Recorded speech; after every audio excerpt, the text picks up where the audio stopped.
Hello, economics, and welcome back.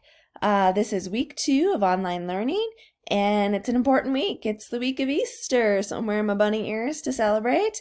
And also, this is another critical week because we start grading now.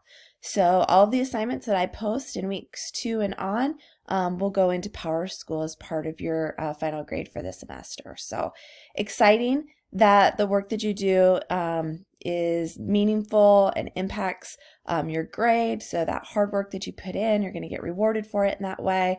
And maybe it adds a little bit of stress to you as well. So if you are feeling yourself stressed at all or just stewing about something, I encourage you to reach out to myself. I encourage you to reach out to your teachers in your other classes too, because we all love hearing from you. I know I am checking my email, I'm checking Google Classroom every single day, and every single time you turn something in, I get excited about it. So along those lines, I want to review what we did last week, and then we'll talk about the new things that I've posted for this next week, okay? All right, so last week we talked about fiscal and monetary policy, and we related it to everything that's happening in the news. So if you completed the Ed puzzle, which most of you did, go back. That's all graded now, and I did give you feedback there. Let's take a quick look at Socrative. Yikes, there's a lot of red there. So this is something that we're still struggling with. Reminder is that the president and Congress, they impact fiscal policy, like government spending and taxes, whereas the Federal Reserve impacts monetary policy, like interest rates and buying government bonds. So let's look at just a couple of questions that lots of you missed.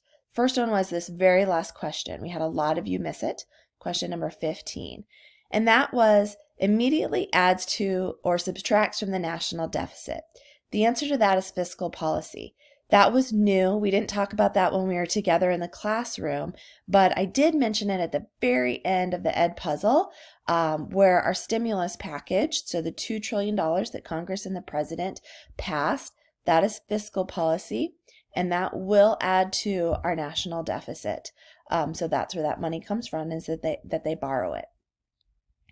Let's take a look at maybe another question that was missed by a lot of you. Let's look at this one right here, what question number 4 was. Changes in this policy can affect consumer and business decisions. The answer to that one is both. That's why we put these policies into play, is because we want it to make a difference on the economy. So the Federal Reserve is trying to impact consumers and businesses' decisions and stimulate the economy. The president and Congress are also trying to impact consumer and business decisions, and that's why they enact the policies that they do, because they're trying to stimulate the economy. So the answer to that one was both. So after taking this quiz, I hope that you looked at the answers closely, because you're going to be asked about monetary and fiscal policy again, because it just seems like we need a little bit more practice.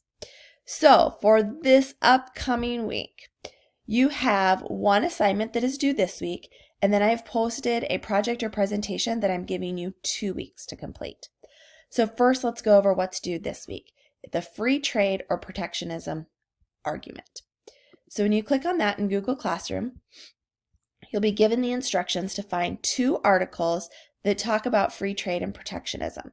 Post the source, just the link, in each of these boxes, and tell me from that article what arguments are there for free trade and what are some of the arguments for protectionism that you found in that article. Depending on the article that you find, these lists may not be equal, and that's okay. There's not a certain number of each that you have to find. It just depends on the article that you use. So kind of look at that, and then also think about it through your own lenses. Which side do you think you tend to agree with more when it comes to domestic employment and new industries and protecting workers and protecting the environment and national security? Do you tend to lend towards one way or the other? So down here at the bottom, you're going to write 1 to 2 paragraphs about your own perspective, which one you find most reasonable and why. Then I want us to share these. So since we're not in class, we can't have a classroom discussion about it, which would be the ideal, we're going to share your perspectives on Flipgrid. So it's okay if what you end up doing on Flipgrid is exactly the same as what's down here. The purpose of this is I want you to be thoughtful and write it out The purpose of Flipgrid is I want us to share it with your classmates. So you're going to go over here to Flipgrid. We do have 4 of your classmates who have already done it so far, so feel free to take a look on what they have completed. Okay? All right, so that is due by Easter Sunday.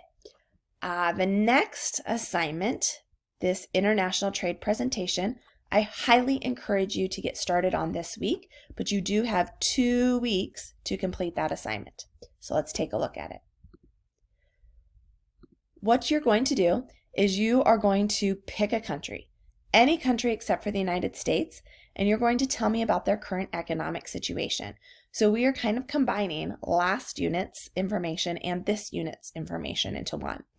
So these are some questions that I want you to answer. Is what products does this country have a comparative advantage in?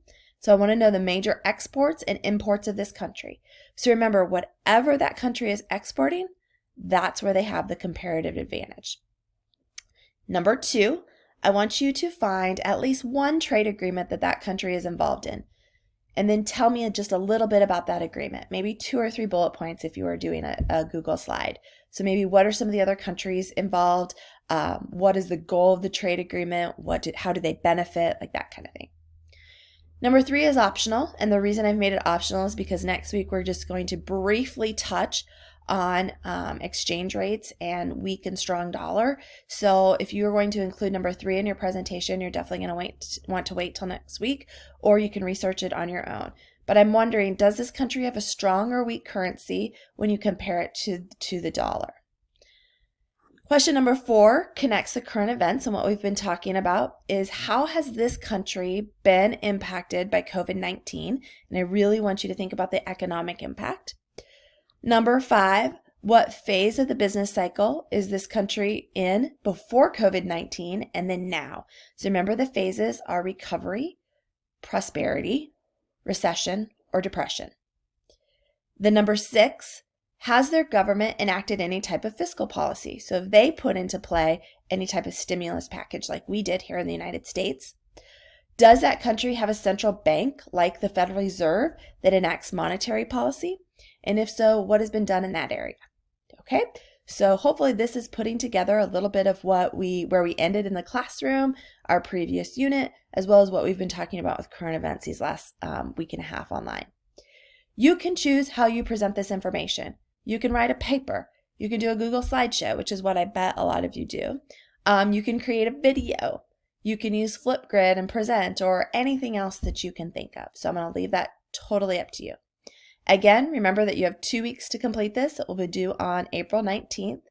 Do not procrastinate, because just like this week, I have kind of one assignment and project. Next week, I'm going to have one assignment and project also. And again, I encourage you to reach out if you have any questions, and I give you lots of different options and ways to reach out, okay? All right, remember, if any of this is ever overwhelming again, we're working in classwork, okay? I have it organized by weeks, and the calendar, I'm keeping that up to date. So right here I have the calendar. I actually went ahead and put what I'm planning to do the week of the 13th through the 19th. Here's the information for this week on the week of the 6th through the 12th. If you have not done our half-week information, that definitely will help you with what we have coming up this week. So I encourage you to go back and do those things, okay? All right, I'm still missing you. I wish you a very happy Easter, and please reach out if you have questions. See you, Econ.